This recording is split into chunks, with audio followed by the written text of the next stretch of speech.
co-president of the Europe of Freedom and Democracy, Nigel Farage. The floor is yours.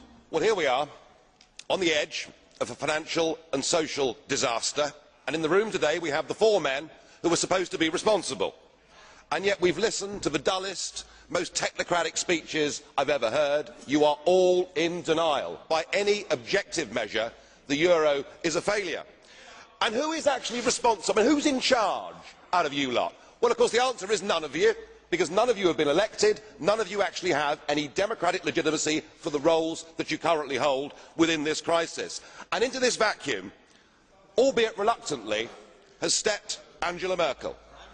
And we are now living in a German-dominated Europe. Something that the European project was actually supposed to stop. Something that those that went before us actually paid a heavy price in blood to prevent.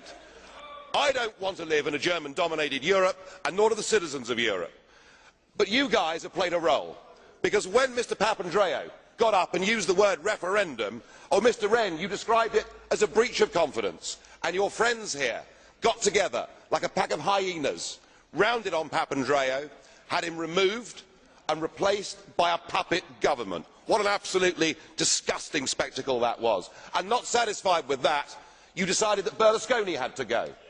So he was removed and replaced by Mr Monti, a former European Commissioner, a fellow architect of this euro disaster, and a man who wasn't even a member of the Parliament. It's getting like an Agatha Christie novel, where we're trying to sort of work out who's the next person that's going to be bumped off. The difference is we know who the villains are. You should all be held accountable for what you've done. You should all be fired.